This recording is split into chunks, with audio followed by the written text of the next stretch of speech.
Para você que gosta de informação de qualidade, estamos aqui começando mais um podcast. É assim que a gente fala. Colega Jorge Ramos, urologista. Nós trouxemos 2 convidados também urologistas para falar sobre o tema os 7 tabus da medicina. É isso aí, a gente vai falar hoje sobre, foi um tema que foi prometido, né? Os 7 tabus da saúde do homem.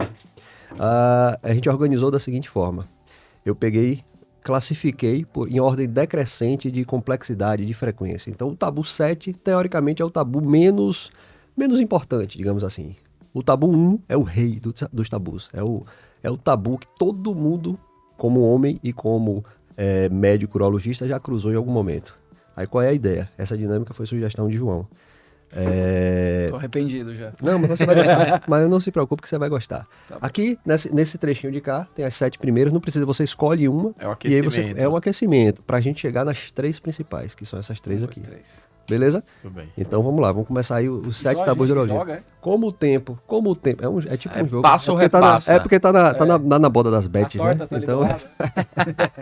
tá na moda das bets. Aí, como a gente tem um tempo limitado, a gente pode comentar em torno de 5, 7 minutos cada tabu. Tá bom. Beleza? Faça às vezes Davi Arimatea. Posso começar? Você que foi o Não. cara que foi, né, Mira? Foi reconvidado por causa da sua onomatopeia do Aclamação. testículo. Inclusive, Visual e auditivo. inclusive, só antes de iniciar, dizer assim, o convite de vocês não é um convite, é uma ordem, e dizer que o objetivo foi cumprido. Porque vieram, né, conversar comigo, principalmente... Você pessoal, participou do de testículo. eu participei do testículo. E aí, como isso aqui é voltado para um público que principalmente não é da área de saúde, né, um público leigo, a gente tem que falar a língua que não é a nossa, né, de fato, atingir o público para informar. E aí várias pessoas vieram dizer que acharam o máximo aquilo ali. Rapaz, meu testículo tosse mesmo. Eu falei, tosse. E várias coisas, o pessoal comentando e elogiando, que foi... É como você entregar uma revista para uma pessoa, só se informe, e as pessoas gostaram, né? Foi elogiado, então vocês estão de parabéns, vocês conseguiram atingir o alvo. Missão cumprida. Então eu tô bom dando esse feedback, claro, estamos no... É o debriefing aí já, E né? a gente não esperava que testículo e torção de testículo fosse dar tanto papo, Foi né? Tanta conversa. um informativo aí que eu recebi esse feedback, então Massa, vou dar esse feedback legal. para vocês. Excelente. Bom, eu vou começar com um número que eu sempre escolho, 7, né? aí. Não, nada... Cabalístico, né? Sempre escolho 7. O 7 é o tabu que talvez seja o menos, no ranking das tabuzices, talvez seja o menos importante. Fica à vontade, pode ver, no verso tá escrito aí atrás. Vamos lá, 7 aqui, ó. Infertilidade. Você concorda comigo que infertilidade é um tabu? É um tabu. Como é que eu escolhi esses 7 tabus? Poderiam ser 10, mas eu parei em 7. Tabu é aquela coisa que o homem ou ele tem vergonha de dizer, ou quando ele sabe que tem, ele não quer comentar com ninguém, ou tem um certo constrangimento, vai no urologista cheio de dedo, eventualmente fala para a esposa, pode até não falar para a esposa e a parte. Então, infertilidade, eu acho que entra talvez não seja o mais importante, mas entra nesse rol aí das coisas que geram constrangimento. Você concorda? Concordo. Assim, eu tenho um carinho enorme, né, pela infertilidade. Eu gosto muito de trabalhar com infertilidade. E geralmente, né, primeira coisa é tabu mesmo. O homem não vai, o homem não busca. Isso aí estamos entre urologistas e a gente é responsável, né, para tratar a infertilidade masculina. Mas a gente tem que deixar bem claro que a infertilidade é do casal. A primeira coisa que as pessoas têm que colocar na cabeça é que ninguém reproduz sozinho, só a planária que se corta no meio, né? Então, a infertilidade é do casal. Então, a gente tem que ter essa primeira coisa que o casal tem que saber. Né? Segundo, a gente vai buscar o quê? Fatores, né? Geralmente, a esposa que está naquela ansiedade, né, de gestar, e aí ela vai procurar ajuda, geralmente é do ginecologista, tá? E aí, ele vai e rebola a mulher pra cima e pra baixo, procura tudo, aí não encontra nada e vai atrás do homem. Essa é uma coisa que a gente tem que quebrar esse tabu também no colega. O colega. A infertilidade do casal, manda o cara pro urologista, o ginecologista cuida da parte feminina, e assim as equipes vão, né, em acordo. Até porque a investigação do homem é bem mais simples do que a mulher, né? A mulher é bastante extenso, digamos assim. Tem muita coisa, né? Leque de exames. Mas também pra gente tirar o homem de casa para ir para um consultório, né? Para buscar uma doença. Que pro cara a infertilidade não é uma doença, ele não tá sentindo nada. E você sabe Entendeu? por que eu acho que gera um tabu? 2 motivos principais. Primeiro, porque na maioria das vezes o casal, quando vai, existe aqueles casos que há meio uma disputa, né? Vamos ver quem é o culpado. Aí a mulher tá Essa relação normal, de culpa, não é né? isso? Quem é o culpado? É isso aí. A mulher tá normal e aí ela leva o marido no consultório e diz assim, não, Geralmente doutor. é a nossa saia justa, né? Exato, Porque pô. a mulher já foi no ginecologista e doutor, ele falou que ela não tem nada. Não tem nada. Então o problema sou eu. Isso. É Vai isso lá. aí. E aí o cara já chega E aí com a a moral gente no tá chão, com né? essa pra resolver. Capisbaixo. É isso aí. E tem aquela situação também que às vezes envolve a família, né? O cara vai, chega no consultório e fala, não, doutor, porque minha sogra ou minha mãe tá falando que eu sou o único da família, que eu não tenho filho ainda. Então gera aquela coisa do cara ser o incapaz, digamos assim. E isso parece uma besteira, infertilidade. Mas quando você tá nesse contexto da família ou do casal que é infértil, você sabe que realmente é uma coisa que gera constrangimento, gera dúvida, gera... a palavra ideal realmente é constrangimento, né? Então, eu coloquei como um dos tabus exatamente por isso, né? É o peso da culpa, É né? o peso da culpa. É uma disputa, pô. Quem é o culpado? Eu tô normal. A Então gente culpa tem é que sua. ter muito cuidado, né? Até com as palavras. Porque às vezes eu sempre falo assim, não, a infertilidade é de vocês, é do casal. O fator é de um, o fator é de outro, o fator é dos dois. A gente tem que ir dosando porque isso gera um conflito pesado, né? E vai gerando aquele constrangimento de não conseguir e o casal vai meio que se desestruturando por isso. Vai ficando aquela cobrança do homem, o homem não tem muito o que fazer e acaba prejudicando a relação conjugal mesmo, sendo que é um problema clínico, né? Um problema que a gente tem que resolver. E o que a gente tem que fazer, então, é sempre investigar os dois em paralelo. Exato. Não é esperar o homem provar, entre aspas, que ele tá normal para a esposa começar, ou a esposa provar que ela tá normal para ele começar. O casal tem que ser investigado em conjunto. Né? Até porque os métodos de tratamento para infertilidade, eles são em conjunto. Muitas vezes o que a gente vê no consultório, até hoje, curiosamente, vi 2 casos. Paciente que tem, entre aspas, nem infertilidade configurada, tinham só 3 meses de tentativa de gestação, mas pequena alteração de espermograma, varicocele. E aí, às vezes, isso cria aquela ansiedade que o cara já tem culpa e ainda nem se configurou uma infertilidade. Não tem Sim. diagnóstico Não ainda. tem um diagnóstico. Porque o conceito de casal infértil. É 1 ano, né? Até 35 anos e acima de 35 são 6 meses, né? Aí você já configura para acelerar o Perfeito. Pra processo. investigar. E do Pensando justamente porque o Da tratamento mulher, né? é Da em mulher. conjunto, né? né? Mulher. Porque assim, ainda nesse contexto aí de infertilidade, a idade da mulher é um dos principais É o fatores fator mais... limitantes. Então assim, nesse quesito o homem ainda leva essa vantagem.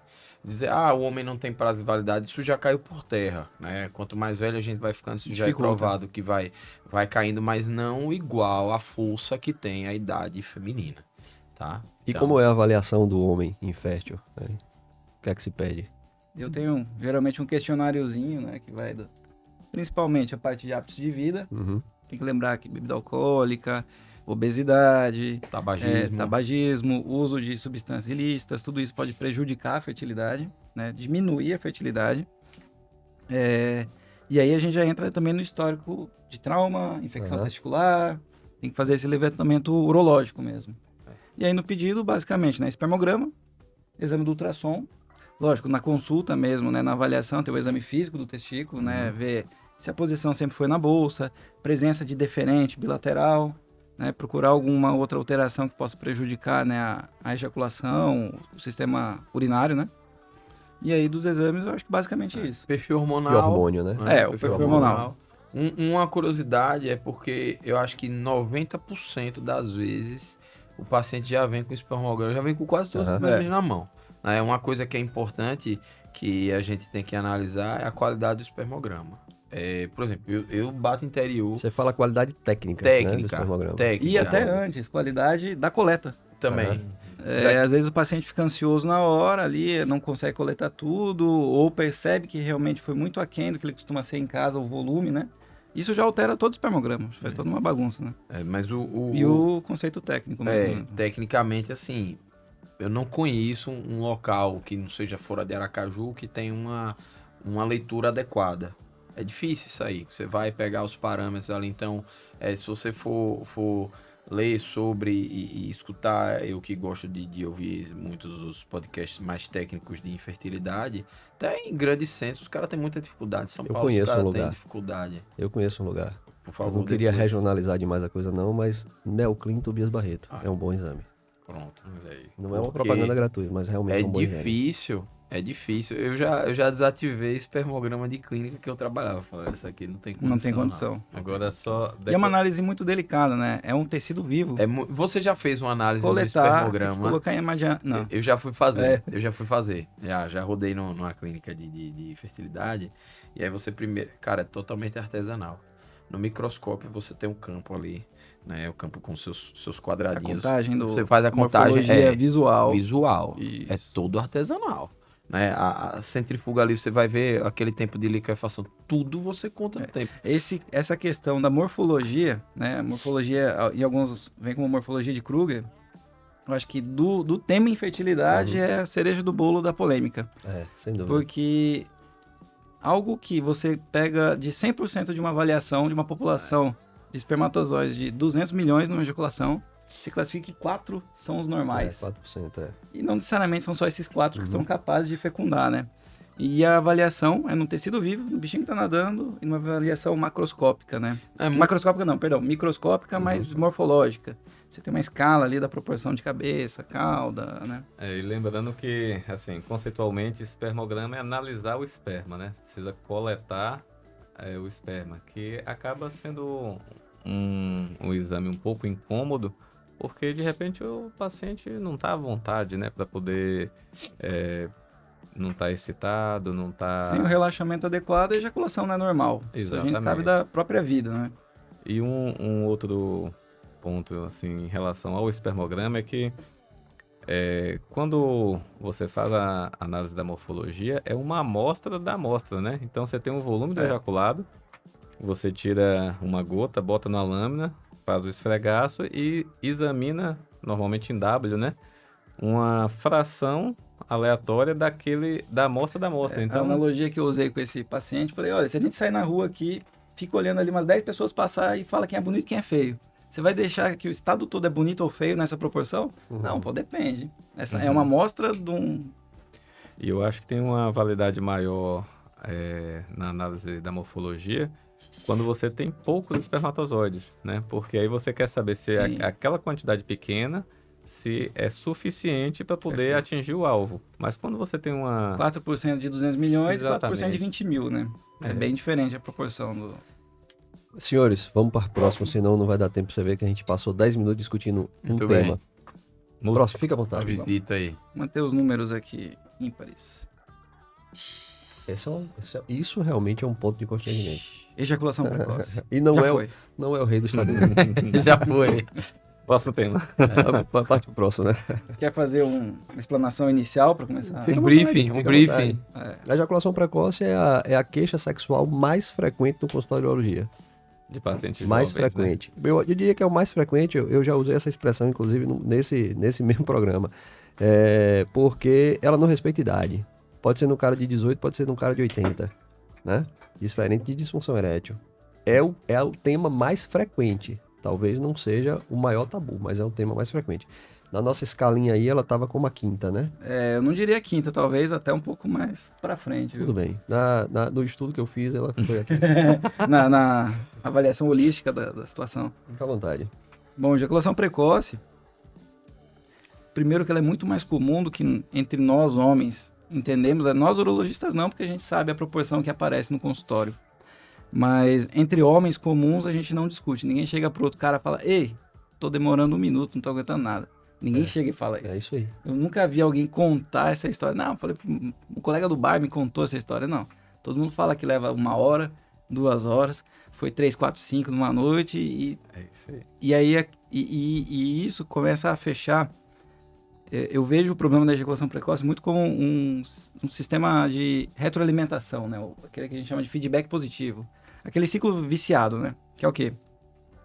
Quanto mais o paciente começa a sentir, mais ansioso ele fica com a situação, ele mais ansioso, ele tem descarga de hormônios de adrenalina, cortisol, que encurtam a ejaculação.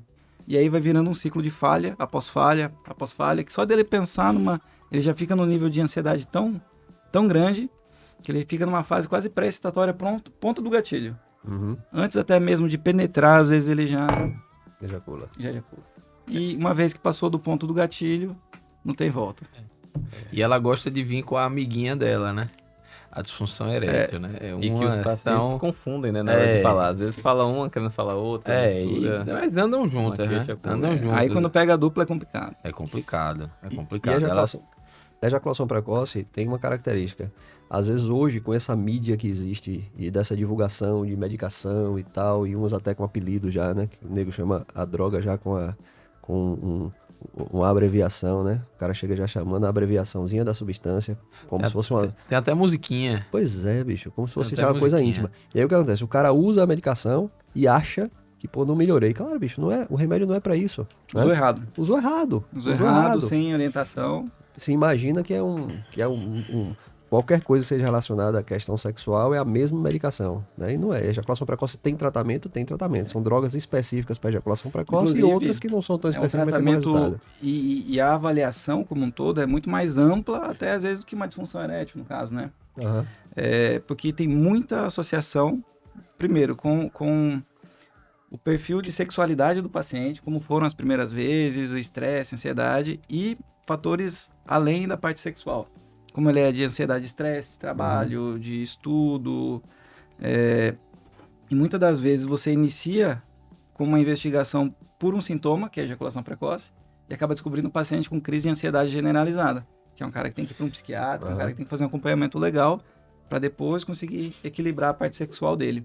Então, às vezes, ele é uma pontinha do iceberg ali que você começa a explorar, né? Tem também aquele da outra via, o cara que é completamente normal. Normal, Sim. nunca O cara teve não na tem vida. Não, doutor, eu não tenho problema, não tenho ansiedade. Não. O cara pura e simplesmente tem ejaculação precoce primária, o problema do cara é só esse. Então, você tem vários perfis, Uma né? parceria nova, às vezes alguém que Vários separou, perfis. tá com alguém mais jovem, aquela ansiedade. Vários perfis. Dá o gatilho. Saúde sexual, o pessoal tem que colocar uma coisa na cabeça também, que a gente não pode querer resolver tudo sozinho, tá? Mando muito paciente para terapia sexual, certo? Então isso faz parte, né? Hoje, antigamente você vê lá, o homem, saúde sexual do homem, urologista, saúde sexual da mulher, ginecologista, mas a gente tem psicólogo, a gente tem fisioterapeuta, a gente esse é o verdadeiro tabu, porque quando você encaminha o paciente para o psicólogo, ele não fica satisfeito, ele vai até você querendo um remédio, mas ele não quer achar que o problema está na cabeça dele, mas é uma disruptura Esse que é um dos precisa pacientes acontecer. que a gente investe mais tempo em consultório. É um dos tipos de doença que o tratamento verdadeiro do paciente começa com uma consultinha de meia hora, no mínimo. Que você vai pegar, você vai explicar, você vai ter que dissecar um pouco o histórico dele. Que aí, uma vez que ele confia, aí você pega na mão dele e fala, psicólogo, isso aí. atividade física. E aí você consegue guiar o cara pro caminho certo. E a mudança na nomenclatura foi importante, porque antigamente era conhecido como ejaculação rápida, né? Rápida dá uma ideia de tempo. E precoce, quer dizer, antes, né? Antes do que, né? Da parceira, satisfação. exatamente, atingir a satisfação. Então, você nunca pode quantificar a ejaculação precoce pelo tempo, e sim com a parceira. Por isso que é uma consulta que também precisa fazer com o cônjuge, ou parceiro, parceira, porque precisa dar informação de que houve a chegada no ápice do prazer da pessoa com quem se praticou o ato, né? E se você atingiu o prazer e a parceira atingiu o prazer, não há problema nisso, né? Você não precisa ficar meia hora, uma hora, ou o tempo que a conversa um tempo do boteco né? as pessoas falam, né? Normalmente... 2, 3, 4 isso, horas. isso é motivo de piada, né? De chacota, né? Cara, ninguém vai assumir, né? Todo mundo brinca. Você tem vários, até os ditados, né? 2 sanfonadas acabou o forró, né? 2 pedaladas escapar corrente. Tem várias. Tem várias brincadeiras. E isso, pra o cara que tá sofrendo isso aí, é um baita constrangimento, né? Às vezes o cara vê aí todo mundo falando, pô, o cara tá sofrendo aquilo ali, é complicado, pô. Então, é por isso que a ejaculação precoce é um tabu. Porque o cara tem a sensação que só ele tem, que não tem solução, e que ninguém que ele conhece nunca citou o problema, né? Então, esse é o grande detalhe. Por isso é um tabu. Vamos ao próximo. Fica à vontade, Davi, você é o convidado. Viu? Vai na ordem. Vai Meia. na ordem, porque... Meia. Vasectomia. Mostrou a garfinha, mostrou a cartinha, é isso aí. Vasectomia. Vulgo, cirurgia esterilizadora masculina. Doutor, quando eu fizer a vasectomia, eu vou engordar? Tem Acho que é mil Não, castração, tem a né, lista aqui. veterinária, Eu né? vou engordar, eu vou ficar broxa. Acabou Né? o Tem gato. várias. Acabou Vou o ficar homem. seco. O esperma não vai mais sair. Não vai mais sair. Tem várias. Essa daí eu acho que. Essa devia, pra mim, devia estar no número 1 ou 2 ali. Você acha, porque né? tem várias. Não, vasectomia. Vasectomia é o parque de diversão do tabu. Primeiro o cara vai achar que vai Fica ficar broxa, É. que não vai fica. sair mais nada, gozo seco, né, que não vai mais gozar, que não vai mais ejacular. Na verdade, vai manter tudo normal, né? O que passa pelo deferente é só espermatozoide, né? Um volume de 5% do líquido. Visualmente, nada. Mas se olhar nada. no microscópio, é só água depois, né? A ejaculação fica sem nenhum componente celular. Né? Coloides. Galahala. Coloides. Também não é isso. Ela fica normal, visualmente. Fica normal. É normal. Né? Na prática Normal. não muda nada. E vou engordar, não. E ainda o cara vem depois, doutor, mas eu engordei depois da vasectomia. Eu falei, bicho, não fiz sua castração, não. Só fiz sua vasectomia. Disfunção erétil. Pronto, disfunção erétil. Tem várias. Tem Não tem várias como, dúvidas, né, assim, que geram não isso. tem muito mecanismo nem como você poderia causar uma disfunção erétil por uma Nada. cirurgia de vasectomia. Nada. O que é cortado é apenas o deferente, você não mexe nem com a parte hormonal do testículo. Testosterona é por via hematológica, né? Ele produz no testículo e cai na corrente sanguínea, não passa pelo deferente. E nervo de pênis, tudo é lá em cima, não tá nem perto do testículo. Às vezes o paciente pergunta para doutor, como é que tava meu testículo? Eu falei, rapaz, não faço ideia. Eu nem olhei seu testículo. Ninguém pega do testículo na vasectomia, né? Vasectomia é feita acima do testículo, na estrutura que leva só o espermatozoide. Então, não se mexe no testículo. Você não modifica nada no Você testículo. corta o fornecimento da fábrica para o centro de distribuição. E acabou a história. E acabou É a isso aí. história. Não Excelente método de anticoncepção, né? Sim, É, sem dúvida. Podemos colocar Melhor, assim né? como O melhor. definitivo, é o mais acessível, né? Aham. Eu brinco que o ovário do homem tá pendurado para fora. Uhum. Isso facilita muito pra gente. A da mulher, tá lá dentro. E Então, fora que é até eu citei dessa forma, é um ato até de respeito com a esposa você fazer vasectomia. Eu já vi um paciente que virou pra mim e falou, rapaz, doutor, não vou fazer não, quem vai fazer é ela. Como se, pô, a responsabilidade é dela, eu não quero me expor a esse risco, não, eu vou botar ela. Aí eu me lembro que o argumento que eu usei pra esse cara, eu falei, bicho, se você tiver em sua casa e aparecer um barulho no quintal, você manda sua mulher? Você fica escondido atrás da porta e manda a mulher? Aí ele, não, pô, eu vou primeiro. Eu falei, a mesma então coisa, pô. resolva. É exatamente a mesma coisa. Então, essa relação da vasectomia, você preferir que sua esposa faça a laqueadura ao invés de você fazer a vasectomia, é um ato de covardia. Um procedimento invasivo, né? Que o homem é minimamente invasivo. Ou A até mulher- casos que são até... Você já fez vasectomia, Mira? Fiz. Eu já fiz também. Fiz a vasectomia com o meu eu compadre fiz do aqui, lado ó. direito, né? Pô, eu Eu também. fiz do lado direito, meu irmão fez do lado esquerdo. Eu fiz a vasectomia com o Mira. Ele fez meu lado direito e o Lucas Aragão fez o lado esquerdo. Aí, Eu acho que Situação, quando a gente, né? eu acho que quando a gente opera com alguém, eu acho que o cara fica assim, pô, bicho, quem vai fazer? Eu ou você? Aí divide, né? Eu ia fazer um papelzinho, assim, botar o nome de vocês. É melhor. tirar. Deixa chegar a sua época. Eu falei, o direito é o meu. Viu? Mas é isso, eu acho que assim, eu na prática, o que é que eu faço? Cara, chegou o cara querendo fazer vasectomia. Você já joga qualquer imagem daquela do Google e pega o termo de consentimento, lê linha por linha. Meu velho, 2 minutinhos ali, você já resolve, sana todas as dúvidas, entendeu? E se o cara for bem orientado, é muito tranquilo. Mas você acha que vasectomia, então, devia estar aqui no pódio das Porque dos tabus? tem muito. É um assunto quase que místico. Eu acho que não deveria, pelo fato de ser uma coisa que deveria ser mais esclarecida. Sim. Tá? A gente deveria, como urologista, divulgar mais, a população até pesquisar, entender melhor o procedimento. Não deveria estar. Hoje, tá lá. Tá lá, né? Mas não tá. Hoje Não, tá lá. Nos é estudos- facinho de resolver. O mito é popular. Pô, vasectomia eu acho que é o assunto mais fácil de conversar em consultório. Porque, bicho, não tem erro. Cada um de nós já tem a conversa pronta. Não, né? tem Já que conversar os tópicos pronto. ali Cara, que- o termo ali é perfeito. Aquele termo de consentimento, você lê um por um. Cara, você ensina qualquer pessoa, ela vai entender aquilo ali. Porque o resto é mito popular, pô. E acabou. Ah. Aquele termo ali é muito bem feito, entendeu? O pessoal tem muito cuidado com os termos de vasectomia. Então, o script tá pronto, acabou. Mas na nossa classificação aqui, vasectomia é o 6º lugar. Não, tá. Então tá vamos vamos ao para próximo. o quarto. O quinto, qual foi o quinto mesmo? Foi o ejaculação. Ejaculação precoce, realmente. Agora O que vamos ao será quarto. pior do que ejaculação precoce? O que será pior, João? Eu já vim nesse assunto. Já, você é especialista, então... Pra mim, tô preocupado. Fimose. Fimose. Fimose é um tabu. Concordam comigo ou não? Olha, infelizmente segunda-feira a gente tratou no hospital cirurgia, né? Não tem problema falar. Um caso triste que é a consequência do tabu da fimose lá no final da linha. Um Câncer de pênis. E é uma tragédia, assim, é uma coisa... assim que a gente chegou, tava conversando com o Davi, uma coisa que a gente fica, assim, a semana meio chateado com uma coisa que, poxa, não era pra acontecer. Uhum. E é um paciente que você trata, que é difícil e abaixa a moral por uma semana. Porque a gente sabe que é uma falha lá no comecinho, que é o cuidado com a fimose, na infância, na adolescência e ao longo da vida, né? A gente tem um episódio que a gente passou 1 hora falando de fimose. Ninguém imaginava que fosse dar 1 hora, mas a gente passou 1 hora falando de fimose. Foi com o Lucas e nós dois, João e Wesley. Passaria outra mais hora, tempo, né? Passaria mais tempo. Porque fimose tem uma coisa que me chama a atenção. Por que é engraçado? Por que é engraçado, né? Fimose, fulano tem fimose. Não tem graça, pô. Tinha até personagem, acho que era Spin Fimose. Eu Eu não sei se era de alguma coisa... MTV, era alguma coisa assim, Spin Eu não Fimose. lembro. Mas, bicho, fimose... Era personagem de humor, Fimose. Aí provavelmente o cara que fez o personagem ou que gravou, ele devia ter Ele uma achava fimose que- também e não tratou, né? Olha a dupla, Espinha e Fimose. Pois é. São coisas comuns, né? Spin Coisa Fimose. de eu acho adolescente, né? Eu acho que você fica imaginando que fimose é uma coisa de criança, é uma coisa de adolescente, mas não é. Quando não tratada, a fimose vai dar uma consequência na vida adulta, às vezes até no idoso, né? Olha, coincidentemente, essa semana eu atendi um paciente com disúria por conta de fimose. Uma fimose cerrada, quase sem lumen. O que eu acho que as pessoas às vezes falham em transmitir, porque parece óbvio, mas é a higiene pessoal Aham. com o pênis. Às vezes o pai não passa para o filho, a mãe não passa para o filho.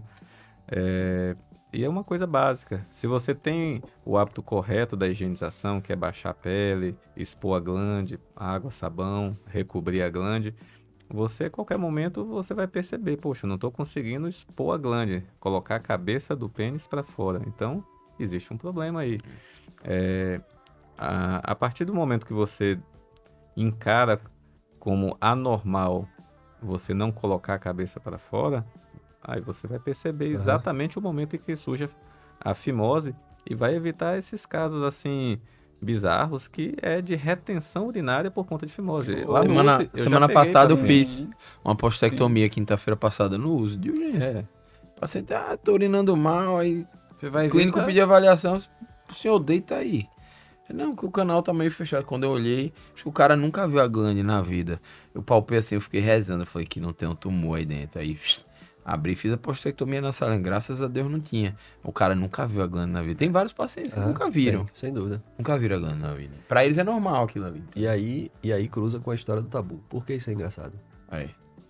Agora tem um tabu, um assunto, um Não ponto é mais engraçado. polêmico Não disso. tem o que Não tem graça. Não é graça. É. E um ponto polêmico nosso, quando operar?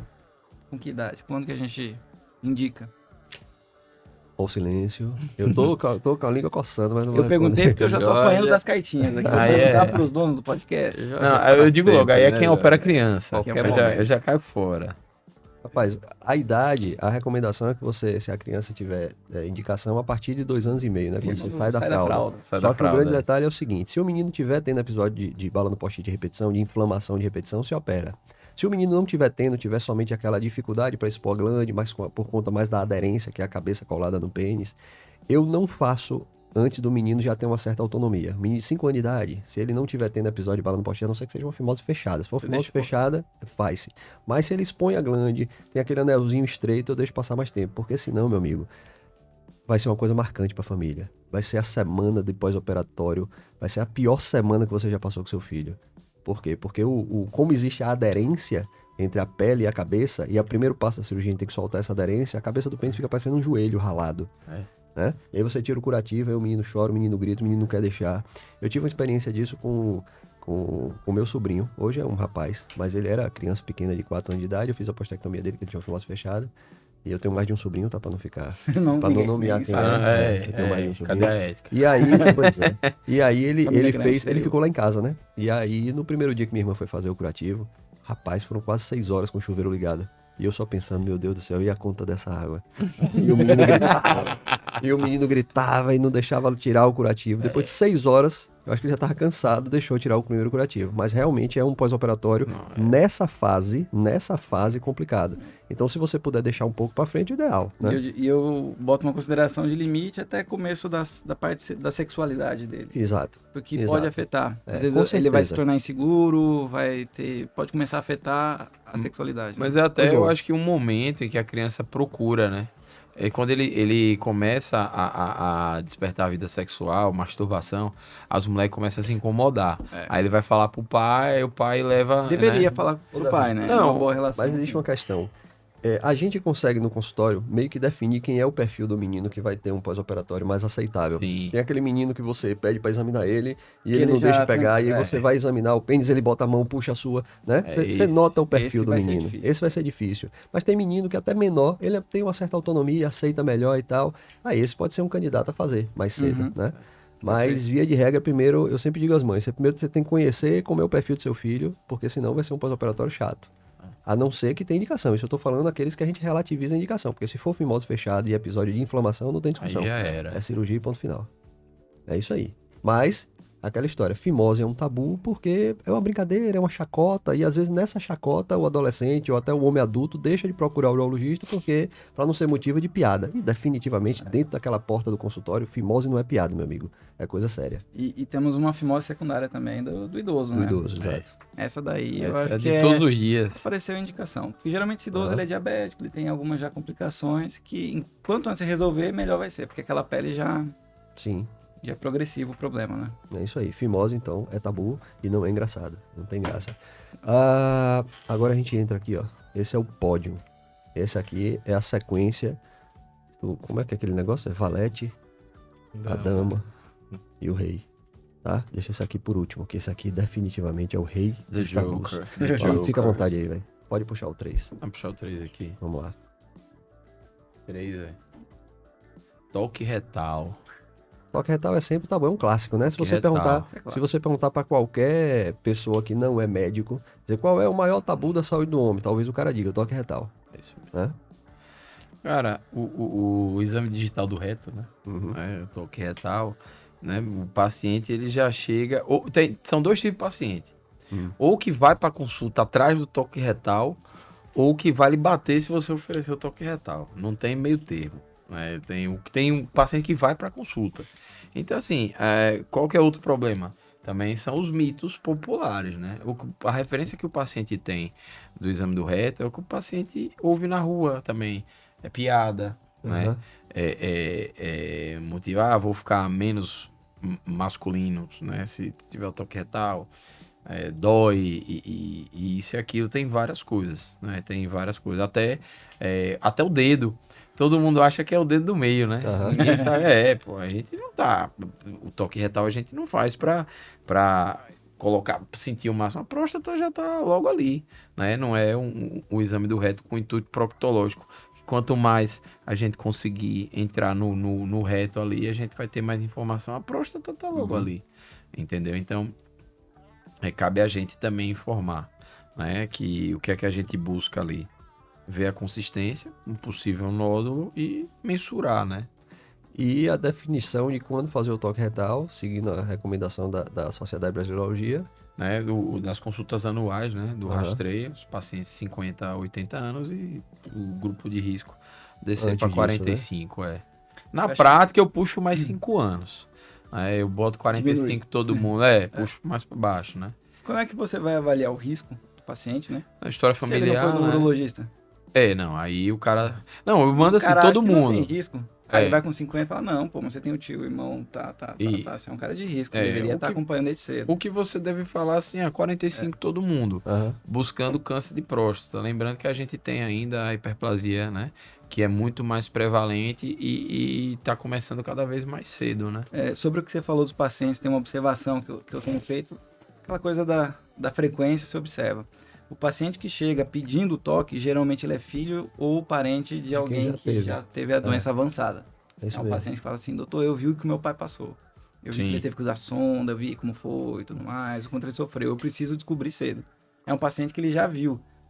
E o paciente que chega recusando é um paciente geralmente mal orientado, que se você fizer uma orientação básica, justificar o porquê do exame, ele já aceita. fala, pô, então Mas vamos fazer. outra coisa que a gente tem que frisar também, né, mudar a ideia do paciente, que o toque não é não é a ressonância que a gente tem na ponta do dedo, não. O paciente, não, mas eu já fiz o toque com um médico aí ano passado e não quer fazer PSA, entendeu? Então, a gente sabe que eu falo sempre que são o PSA é muito formas, mais importante. Duas formas de procurar o mesmo problema. Mas com pesos diferentes. A gente sabe que na prática o PSA é muito mais importante. A gente junta. Cada pessoa faz Eu sua considero analogia, os dois né? importantes. Não, mas veja, às vezes Mas o se o cara virar pra você e perguntar assim, então eu só vou só fazer um. Só vai fazer um? Eu só quero fazer um, eu só Não, vou aí fazer é um. PSA. Então pronto. Porque ele é mais amplo. É como a Mas laranja. um toque positivo, ele tem uma Uma significância especificidade maior. importante que você consegue, às vezes... Consegue não. Uma visão retrospectiva, né? De quem realmente diagnosticou a doença. Se você vai ver por que foi indicado a biópsia da próstata, historicamente, 18%, 17%, 18% é só pelo toque. PSA era normal. Mas aí eu vou polemizar mais. Quantos pacientes com PSA normal e nódulo você já palpou? Eu nunca peguei esse paciente. Eu tenho alguns. Eu já peguei. alguns. Eu já peguei. Tenho na conta. Alguns. Não Paciente- tem E eu esse paciente indiquei, na conta. repeti, O toque, indiquei de ter PSA veio. normal e nódulo no toque, Eu já tô peguei falando, diversos, minha velho. experiência é Essa zero. semana agora eu atendi um Zero. paciente, PSA 3.2. Aí eu fiz o exame do toque e eu notei um nódulo. Eu pedi uma ressonância, Pirades 4. Hoje Pedi nós uma temos a ressonância, que é um biópsia detalhe a agora. mais, né? Historicamente a gente não tinha ressonância. Mas pelo PSA tava normal, 3.2. Tem uma um paciente característica de que é o seguinte, 64 anos. Quando eu tenho uma alteração muito grande da célula, a célula cancerígena mesmo, né? Do câncer de próstata, já para um ISUP mais alto, às vezes ela tá tão alterada, Isoper, ele quis dizer uma doença mais agressiva. uma doença do perfil mais agressivo, É o celular tipo mais histológico, agressivo. Lembra o público do É, podcast, assim que a gente lembra o fala. público. Então, uma doença mais agressiva, às vezes aquela célula está tão modificada que ela não produz o PSA numa Isso. quantidade maior do que o tecido prostático normal. Então, você vai ter ali um PSA meio falseado. E pacientes que têm a próstata muito grande. Uhum. Então, às vezes, você tem um PSA que, em proporção à próstata, tá ok. Mas se você tocou um nódulo, tem que fazer. Essa próstata Complexidade. grande, que é a hiperplasia que o Davi falou, também é um problema que é visto por outro exame, o ultrassom.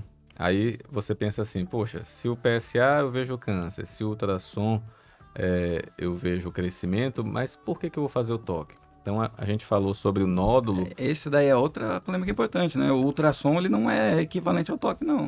Então, aí eu vou, assim, só ponderar algumas coisas aqui. A gente falou sobre o nódulo em relação ao câncer, né? Que a gente pode ter um exame do PSA normal e sentir um nódulo, uma consistência mais endurecida e ser sinal de câncer. Assim como o ultrassom pode estar com o tamanho proporcional para a idade do paciente, mas quando você faz o toque, você sente aquela próstata que abaula o reto. Eu até descrevo no meu exame do toque, eu boto assim, próstata abaula o reto, porque é aquela próstata bojuda que você vê que ela é protrusa para o reto. Ela, às vezes, não tem um tamanho grande, mas está tão concentrada que você tem aquela percepção de que é aquela próstata que obstrui mais, né? Que é aquele crescimento E um detalhe que é importante, a gente comentou do nódulo toque, é diferente de nódulo no ultrassom. Nódulo no em ultrassom é adenoma. não é nada. É adenoma. Ninguém se preocupa, né, em fazer biópsia porque deu um nódulo no ultrassom, tá errado. Mas no toque sim, e se tiver um PSA alto, aí justifica, né? Perfeito. Então, além do câncer, que eu queria dizer só em relação ao toque é que pode dar outras informações e é como você somar as informações.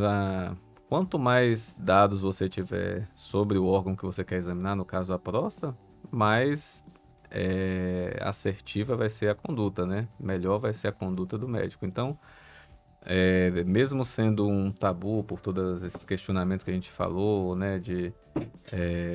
Vai introduzir o dedo no ânus do paciente, isso é desconfortável, mas gera informações que são preciosas para a conduta, seja câncer, né? Principalmente o câncer, mas também o crescimento. É isso da aí. próstata. Talvez uma mensagem que vale a pena dizer a recomendação oficial é homens com história com fatores de risco acima dos 45 anos, toque retal e PSA todo ano e para todos os outros 50 anos de idade.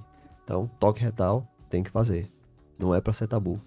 Perfeito. Sem piadas. Sem piada. Bicho, quem recebe no mês de novembro um bocado de mensagenzinha? Ave Maria. Eu acho chato. Rios. Eu esse ano, minha mensagenzinha lá técnica. no WhatsApp, eu não ouço áudio, né? Esse ano eu vou botar, não vou baixar piada de Novembro Azul. Vou fazer uma contra-campanha Bicho, de... porque eu tenho todas, pô. Eu já Todas, recebi todas. todas as possibilidades. Vamos lá. João, fica à vontade. Foi. Davi? Fui eu, Então, a vamos João, lá. A 2. Beth. Sem Vamos lá. querer eu puxei um Tá papel bem. e eu já vi. Tudo bem. Eu vi um papel e falei, Paciência. "Eita." Então vamos lá. Disfunção, tem um rabisco aqui. Porque... Ele tava na dúvida se Tá na era, dúvida. se era o vice. Ele falou, não, vou botar esse mesmo. Disfunção erétil. Foi mais ou menos isso mesmo. Disfunção erétil é o tabu clássico, né? É o tabu clássico, talvez tenha deixado de ser tão polêmico de um tempo pra cá, porque virou uma Não. certa descontração, né? Uma Por que certa você tá tomando a descontração. fala de João? João. Tem razão. Desculpa aí, João. Tem uma certa descontração, mas eu acho que o tabu tá cada vez maior, pelo contrário. Uhum. Explicação, falar sobre a doença, os homens estão falando mais. Certo. Isso de fato, essa parte do tabu melhorou. Só que eu vejo que, por questões mercadológicas, isso tem sido levado para uma parte hormonal que não se justifica muito com o que realmente é a doença. Disfunção erétil a gente tá falando de impotência, né? Impotência Impotência sexual sexual. não quer dizer obrigatoriamente déficit de testosterona. Perfeito. A testosterona não causa ereção. Senão você tomava a bomba e na hora já levantava e saia correndo por aí. Então, o mecanismo de ereção é vascular. E aí eu vejo muita gente preocupada, 90% das pessoas preocupadas com a parte hormonal e quem deveria estar preocupado não está preocupado com o diabetes, com a pressão alta que está descontrolada, com a arteriosclerose, Cigarro. estilo de vida sedentário, tabagismo.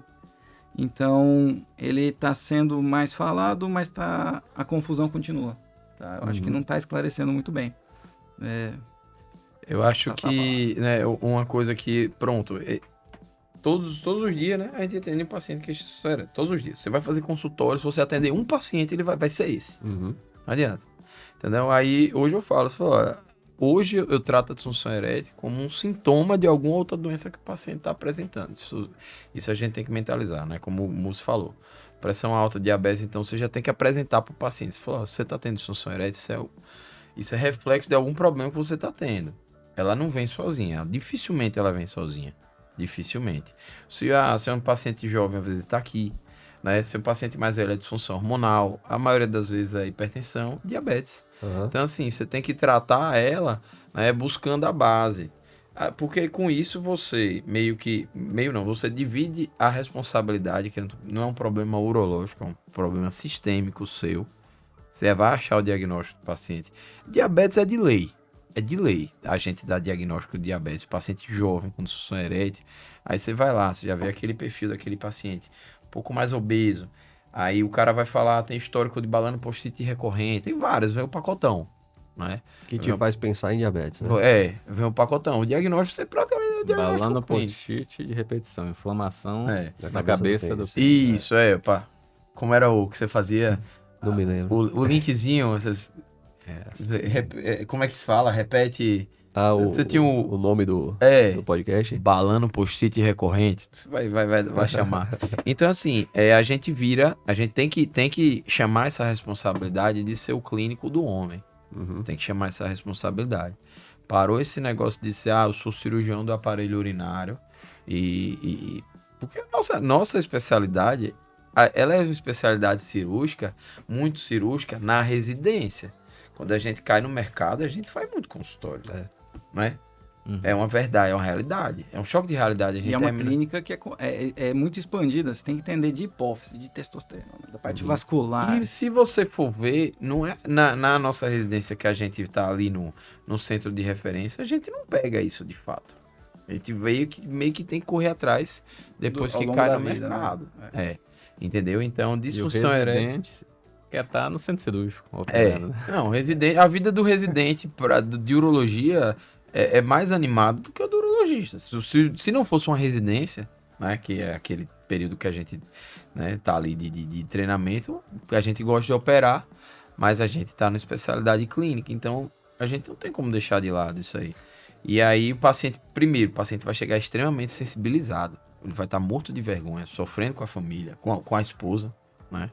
Isso é uma parte que o cara vai estar lá, ele vai estar extremamente ansioso. E às vezes a gente pega uns casos aí, que você vê o cara com todas as comorbidades possíveis, só que ele só se incomoda com aquilo ali. Se o cara tá com insuficiência cardíaca... Às vezes, é o motivo que se o urologista tiver uma boa conversa, faz o cara mudar de vida. Que aí chega realmente na disfunção, ele fala, agora eu vou ter que me cuidar. Aí o cara vai, se você tiver um bom encaminhamento, você consegue tratar o diabetes, consegue botar o cara pra fazer uma atividade física, perder um peso, porque aqui dói o calo do homem. Na disfunção erétil, se ele é casado ou se ele é solteiro, aí que ele fala... Deixou de ser homem, né? Agora bateu aqui, a água bateu no pescoço, tenho que ir atrás de resolver. Parece o mais simples, mas é o mais complexo, você mudar hábito de vida. E às vezes o atalho é sempre mais fácil e é o que o paciente quer, né? Um remédio. Agora é interessante. Mas o remédio eu passo olhando no fundo do olho do paciente falando, se for um caso de uma disfunção orgânica, eu falo, isso aqui vai te melhorar, vai te ajudar. É importante você tomar, inclusive, porque ele ajuda a preservar diante de uma doença. A moral também. Né? Mas, se você não mudar o estilo de vida, ano que vem eu não tenho mais o que te passar. Pra gente é uma coisa meio óbvia, né? Que o cara com disfunção erétil, a gente tem que se preocupar com hipertensão, com diabetes, com pressão, colesterol, com sedentarismo e tal. Mas é impressionante como tem paciente que isso é uma surpresa, né? O cara chega com disfunção erétil, aí você começa a falar sobre hipertensão, que ele sabe que é, e ele diz, pô, nunca imaginei que minha hipertensão pudesse causar disfunção erétil. Então realmente é um processo de ensinamento fundamental no consultório. E resgatando a irmãzinha lá da ejaculação precoce, né? Existe muita confusão e torna-se um tabu também pelas conversas de boteco, né? Todo mundo, quando fala da relação sexual, quer contar vantagem, né? Que ficou não sei quanto tempo, que fez 1, 2, 3 vezes. E isso faz com que o paciente, às vezes, mesmo ele tendo uma ereção satisfatória, mas não se compara aquilo da conversa do bar, né? E aí ele começa a achar aquém da expectativa dele, né? De uma expectativa meio folclórica, né? E, inclusive, isso causa uma pressão, que é um gatilho, mesma coisa. Eu até brinquei com o paciente, você perde às vezes 10% da disfunção por uma questão orgânica, diabetes no comecinho. Mas a conversa do bar tira os outros 90%. Gera uma ansiedade tão grande que quando ele vai... Só dele pensar em ter uma relação sexual, dele pensar, final de semana, quando eu tô com a minha mulher mais tranquilo, vai rolar. Só isso, às vezes ele já começa a ter até sintoma adrenérgico. Ele fala assim, doutor, só de eu pensar na parte sexual, eu já fico com a mão gelada. Isso daí é feito de adrenalina. E às vezes, como eu falei, ele até tem um problema, um sedentarismo, alguma coisa que ele corrigiria fácil. Mas o ciclo da ansiedade vai se tornando tão grande que gera como se fosse uma síndrome de pânico quando ele vai ter uma relação sexual. Ereção é um mecanismo vascular. Se eu tô com uma liberação de adrenalina alta, adrenalina, dependendo da região do corpo, ele tem efeitos.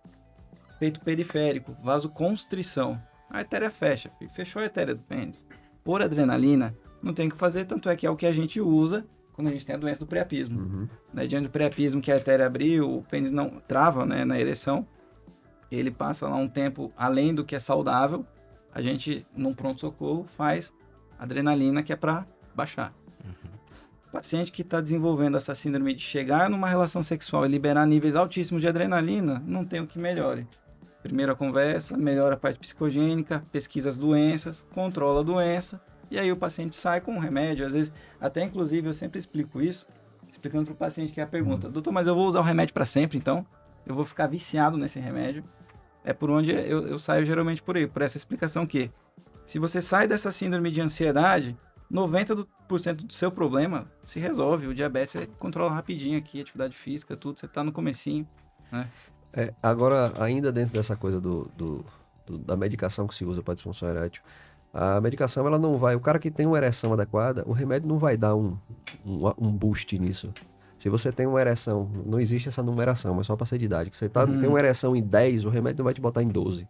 Não existe 12. Não existe. O 12 às vezes é no uso de madrugada, que ele mistura com energético, com não sei o quê. Então quem tem uma ereção adequada não tem que usar remédio para ereção, para ver se fica melhor. Priapismo. Né? Pois é, então... Depois você pesquisa lá e vê que tragédia na vida do homem. O que é, né? O que é. É isso mesmo.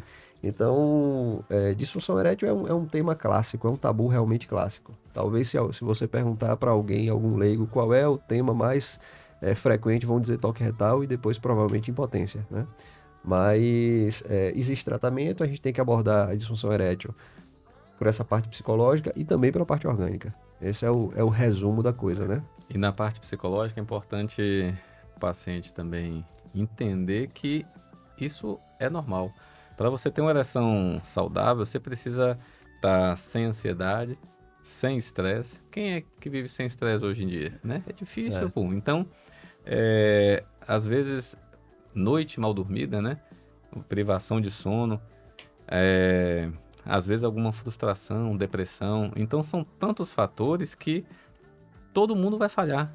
Quem nunca falhou, vai falhar em um momento. E isso é normal. Quando o paciente entende que em algum momento ele não conseguir desempenhar a função, isso é normal, isso ajuda bastante, porque evita o loop, né? A bola de neve dele.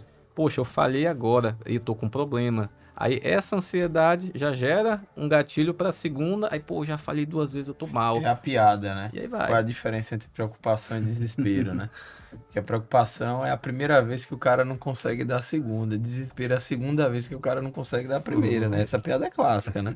Mas é exatamente isso que você falou, né? Falta informação aos pacientes. A gente tem estatística para isso, para disfunção erétil, é uma coisa muito estudada, mas falta informação. Os pacientes. Hoje mesmo peguei um paciente diabético, o cara, a queixa foi disfunção erétil, né? O paciente mas eles vão sempre pela glicemia, né? Mas eu medi hoje 245. A glicemiazinha capilar, né? Você vê que o cara tá completamente, né? A hemoglobina glicada deve estar em 10. Em 10. Hoje eu peguei paciente com hemoglobina glicada de 10. Pra eles, eles não sabem que o diabetes pra eles tá tudo bom. Uhum. Eles não temem um infarto, eles não temem um AVC, eles temem uma disfunção erétil que vem antes do infarto. E existe a associação, né, bem correlata de disfunção erétil e aumento de risco de doenças cardiovasculares, né, cerebrovasculares. Isso aí já é junto com o hipogonadismo, etc.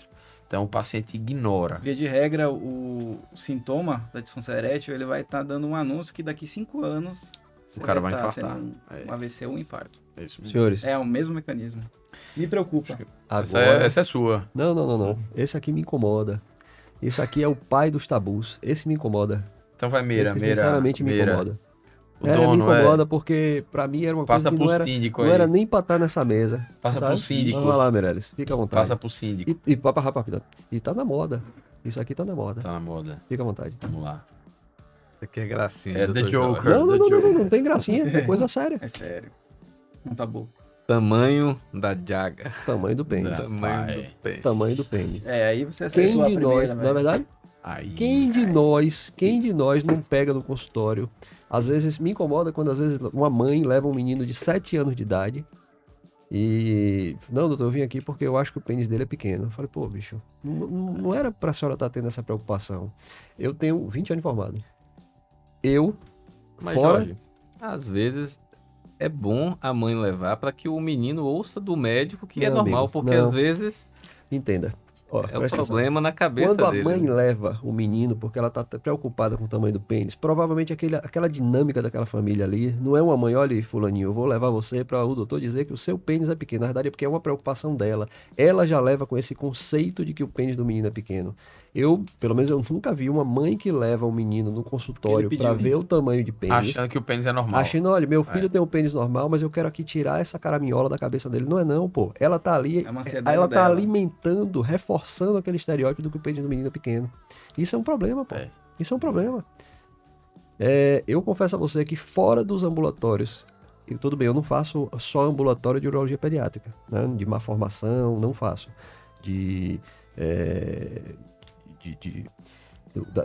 Como os colegas que hoje praticamente só fazem, né, urologia pediátrica. Mas eu não me lembro de ter pego uma criança que a mãe leva e eu digo, opa, realmente, o pênis do...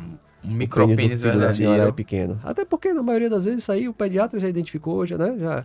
Então, é muito mais mito, folclore e mau conceito, inclusive da mulher, pô, porque a mulher se preocupar com o tamanho do pênis é uma distorção da coisa, né? Geralmente essa consulta começa perguntando mais sobre tá desenvolvendo bem o menino, a altura é a média do pessoal da escola. Se tá desenvolvendo bem, tá tudo legal, tá resolvido. Agora tem um paciente um perfil de paciente, né? Que eu vejo que é mais frequente que a mãe leve ou o menino, né, vá com o pai, enfim.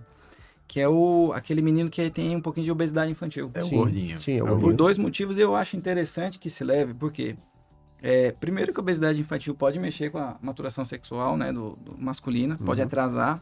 Então, realmente, você pode ter um atraso do desenvolvimento. E eu acho que é o momento para você pegar e falar ao menino, ó, bota a mãe, né, pro canto, fala assim, ó, aqui entre homens, tá tudo bem, mas você tem que cuidar do seu peso, porque isso vai prejudicar, você vai ficar mais baixinho, você vai ter dificuldade. Isso que você tá parecendo pequeno, geralmente é um pênis embutido. O pênis ali inserido na gordura, Você né? abaixa a gordura. O pub tá engolindo o o puto do pênis. menino. Você abaixa, puxa ali, ó, normal, filho, tá bom? Mas se você não cuidar do seu peso agora, isso vai te dar problema lá na frente. Eu acho que é um momento bom pra você ter essa conversa. E isso a gente tá falando da criança. E no mas adulto? Parece que... E no adulto? É a moda agora. E no adulto? Quantos pacientes chegam no consultório e dizem assim, não, eu vim porque... Às vezes tem aquele paciente que durante a consulta você tá examinando por outro motivo e ele fala, não, meu pênis realmente é muito pequeno, né? O que é que eu posso fazer por isso? Algum de vocês já viu um micropênis verdadeiro? Original? Também não. Eu nunca vi. Pra quem faz consultório de... Nessa mesa aqui a gente já viu pra caramba. Quem faz urologia geral é muito difícil raro. que pegue. Eu nunca vi. Muito raro. Nunca vi o micropênis verdadeiro. Menor que 4 centímetros? É muito difícil que você pegue. E aí tem muito paciente que chega e a queixa dele é o pênis pequeno. E você vai examinar o pênis e é normal, né? Eu me lembro que tinha um professor que ele cortava, era um assunto que ele encerrava na consulta. O cara chegava, não, meu pênis é pequeno, ele dizia, olha, existem 3 tamanhos de pênis, pequeno, médio e grande. O seu é pequeno. O seu é normal, mas é pequeno. É isso mesmo. Falou, não, mas eu acho pequeno. Não, mas é normal. É pequeno. É o normal pequeno. Acabou. Acabou. E acabava a consulta. Acabou. Porque realmente é um assunto que, né, você não vai resolver. É um problema que você não vai resolver. Mas assim, eu vejo de outra forma. Eu acho que não seria abordar, eu não abordaria jamais de uma forma tão... Sim. Né? Não, com certeza. É muito incisivo, realmente. Pro paciente, ele já, ainda mais hoje que a gente tem um celular na mão, que você vai na China e volta em um segundo, para esse paciente chegar a marcar uma consulta, só na mente dele o constrangimento que tem, tudo, pô, isso é uma ansiedade muito grande dele. Não é um cara que tem Às que vezes deixar ele vai curar de um ser trauma acolhido. com essa conversa, É um cara que tem que ser acolhido. Mas escreva uma coisa, você não vai resolver aquilo ali numa consulta. Bicho. Sim. Esse é o paciente que eu recomendo fazer uma consulta com o psicólogo e fazer um acompanhamento. Tem toda uma questão. A gente pode aproveitar esse momento e dar uma deixa para discutir um dia aqui estética peniana. Aí é show. Que tá na moda, né? Estética peniana. Eu vou ser o cara que vou ser apedrejado. Porque eu vou fazer questão de ficar sentado nessa cadeira e deixar o pau da discussão comer. E eu só dar as opiniões do advogado do diabo. Você quer ver só Só botar lenha na fogueira. É isso aí. Mas a gente pode marcar. Um pouquinho de isso aí. querosene. A gente pode marcar isso aí. A gente dedicou pouco tempo ao rei dos tabus, mas quer comentar alguma coisa sobre o tamanho de pênis? Eu acho que tem várias coisas, né, que entram. Por exemplo, o valor de referência, né? Qual é o valor de referência para o paciente? É o que ele viu no X-Vídeos. É isso aí. Acabou. Aí, meu amigo, quem é que vai botar o ator lá com o pênis relativamente pequeno? Que é aquele negócio que, né? Mas se você for Fora ver... do padrão, fora do acima padrão. da média. Mas vai ver as estátuas da Grécia e de Roma. É isso aí. Nossa, aquilo ali é o valor de referência da normalidade. É uma boa, Você é uma boa consegue referência, jogar Davi. bola? Hã? Você consegue jogar bola? Se eu consigo jogar bola, porque... Aí você assiste o Cristiano Ronaldo jogando e acha que tu é igual ao cara. É isso aí mesmo. Pega e leve. Padrão do futebol. Assim, o cara na pornografia é um cara literalmente ele é selecionado pra isso. Ele passou por... E aí você vai lá do auge da sua inocência achar que aquela é a média. É isso aí. Eu olho pro Cristiano Ronaldo, eu sei que ele não é média, filho. O cara joga bola, é a vida dele. Eu não jogo, nunca vou jogar. Mas dá pra, no final de semana, a gente marcar um futebol. Mas você falou uma coisa importante, João. O cara que marca uma consulta pra isso, pra falar do tamanho do pênis, realmente ele merece um acolhimento. Pra pelo menos você dizer, bicho, não, é normal, velho. Porque até isso aqui, esse pequena esboço de puxar esse assunto, provavelmente tem um bocado de gente pensando assim, falar, pô, mas será que o meu é normal? Né? Será que o meu é só de pequeno? ver, chegar nesse momento, o cara já... Pô, É isso aí. agora. E é uma coisa que a gente consegue definir fácil, né, no consultório. Como aquela história. Mas eu vou dar uma de advogado do diabo aqui. Se a mulher, às vezes, ela não tá satisfeita com a mama, Você quer botar uma prótese de silicone para aumentar, volumizar a mama. Por que não? O homem às vezes quer volumizar o pênis. Deixando o gancho Estético. pro próximo. É A gente vai pro discutir próximo. Por isso que eu vou ser o A gente advogado vai do diabo do lado de cá. Não Pronto, tudo bem. Polêmica. A gente pode discutir isso. é estética. A gente No pode discutir próximo isso depois. podcast. Porque se for entrar nessa Já, seada... eu tô dá praticamente me pano pra manga. convidando, tô me convidando Pronto, pra beleza, vir. beleza, você tá convidado. Eu já soltei aí, né? Vamos Já fazer isso. garantimos a última polêmica para um específico só Vamos para pronto. ela. Né? Eu vou O organizar. ingresso tá garantido. Dentro dessas coisas da urologia, eu vou organizar um que a gente fale sobre as 7. É sempre as 7, né? As 7 lendas da urologia. As lendas urbanas da urologia. Por exemplo, tiver alguma cabeça? Algum pensamento? Por exemplo, urinar sentado é melhor ou é pior? Não vou responder. Eu não vou responder. Hã? Hein? Ter muita relação sexual aumenta realmente a chance de câncer de próstata? Então Andar de tem bicicleta vários. diminui. Andar de bicicleta, e aí? Câncer de peito. Então, a gente tem que depois... Se masturbar faz crescer cabelo na mão. Essa aí eu acho que todo mundo responde. Mas tem várias que a gente pode discutir isso aí. Mira, para que nossa atividade seja completa, fica à vontade de chamar o pessoal para nos Então. acompanhar. Até porque nossa chefe, ela exige isso. Né? Pra vocês que tiveram a paciência, Eu a falei curiosidade. nossa chefe, tô falando de Bruna, né? Né, chefe? Nossa líder, ela é muito nossa líder. intelectual nessa parte da dinâmica aí do processo do é assim que a gente fala. Bom, então para você que acompanhou até aqui, para você que gostou das informações, peço vocês que sigam É Assim que a gente fala nas redes sociais, tá no Instagram, no Spotify, no YouTube. É isso aí, Faltou Spotify, algum? YouTube, Instagram. A última vez que Davi teve aqui, eu perguntei, bicho, você já tá seguindo a gente, velho? Agora eu já tô, já. Não, Ganha prêmio? No dia, É tô, o- tô. Não ganha 10 prêmio. reais, Não ganha prêmio, não. É só o prestígio do colega e se juntar às 456 mil pessoas que já seguem, né? Perfeito. Bicho, a gente cresceu, Ricardo. 500 mil. Beleza, é isso aí. Mais uma vez, reunidos.